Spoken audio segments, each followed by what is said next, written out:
This is S, an interactive, beautifully constructed and quite unconventional book by J.J. Abrams and Doug Dorst that delivers a truly immersive reading experience. Quite different to that sense of being immersed in a good novel, because with S, the book itself is a prop in a wider story in which you are a character. In this video, I'll be taking a look at what makes S unique, how it uses supplementary materials in creative ways, and a simple step that you can take to turn this book into a fully immersive experience. Let's get started. S is very much a book of three parts, or layers. I like to think of it as like an onion of immersion, with the outermost layer being its reality, S, a book written by J.J. Abrams and Doug Dorst. And it is very much intended to be a physical book. If you were to read this digitally, you'd only be getting a fraction of the experience. But we'll get into why that is the case a bit later in the video. On first look, we have a slipcase with the title and the names of the authors, and then on the back there's some blurb. But this is to be the only reference to the reality of the book. Once we remove the slipcover, or peel away the outermost layer of the immersion onion, we are now inside the world of S. The core of our immersion onion, if I'm to continue with that weird analogy, is what I now hold in my hands, the Ship of Theseus, an entire self-contained novel written by fictional author V.M. Stracker and can be read standalone. Where S gets really interesting is the layers between its reality and its fiction. Looking inside, we can see that this is not just a novel.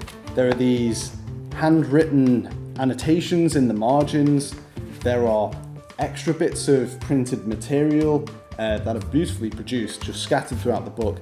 And together this tells the story of Eric and Jen, two characters who are alternately checking the book out of the library and communicating with each other through these handwritten messages on the pages of this book. There are other books that are like parts of S, but to my knowledge, no other books that are just like S. And it's this combination of a few ideas that make it really unique. Firstly, metafiction. This is a type of writing that's meant to blur the bounds between the fiction of the book you're reading and your reality reading it.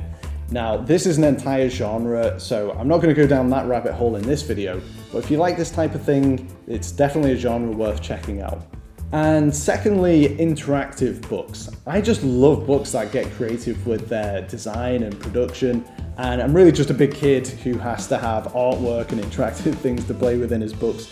Really no different to my 1-year-old son who loves The Fox's Socks and books that have flaps to explore on every page. Other good examples of this type of book are the Harry Potter books by design team Mina Lima. I think they've only released 2 so far. Maybe the third one's coming this Christmas, I'll have to check that. But these are just stunning. I mean, look at the cover on that. And they're just filled with lots of fun interactives and gorgeous artwork. I'm also a huge fan of cartoonist Chris Ware, who makes these oftentimes giant books. Does this even fit on the frame? And I don't think he gets enough recognition. The level of detail is just next level. I mean, here with the Acme Novelty Library, there's a cartoon strip that runs along the edge of the cover. And inside there are fake ads, there are instructions on how you can make toys out of the pages. It's just incredible.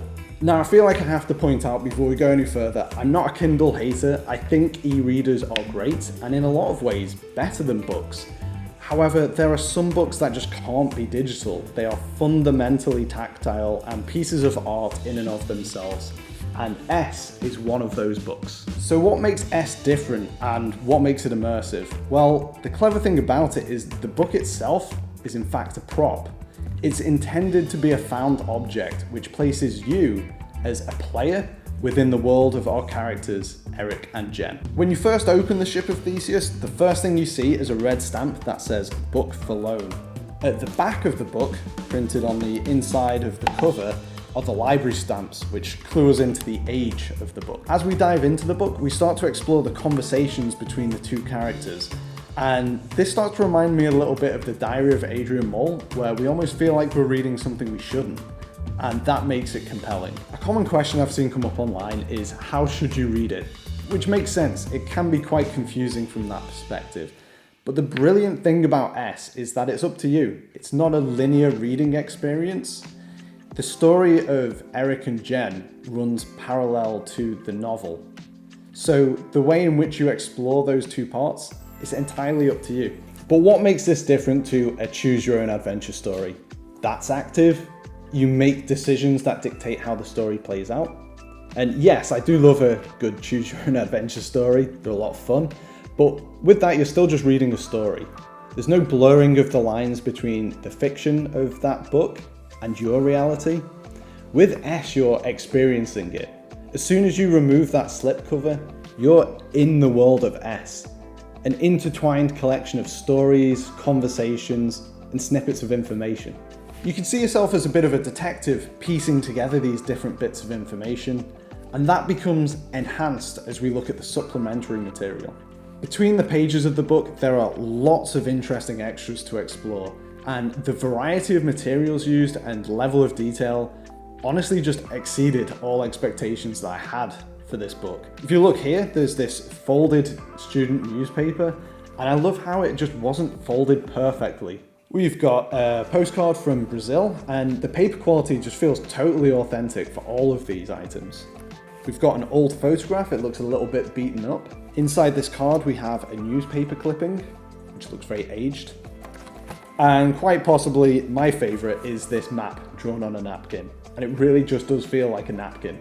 The two characters are also expressed beautifully with different pen colours and writing styles, and it's just this attention to detail that makes this world feel so real. But we can take the level of immersion one step further. If you plan on reading S, I recommend doing so in your local library or a university library if you have access to one. That is then going to put you in the environment this book should exist, further blurring those lines between its fiction and your reality. This now for me has all the fundamental elements of an immersive experience. Story, environment, props. You interact with the world of the story and are immersed in it. Highly recommended. In my first video, I spoke about the immersive experiences that have inspired me. The first being the dens I would make as a child out of pillows and cardboard boxes. And as a kid, it is very easy to imagine that a stick could be a lightsaber or a collection of boxes can be a fort. As adults, our suspension of disbelief takes some more work, but probably not as much as you might think.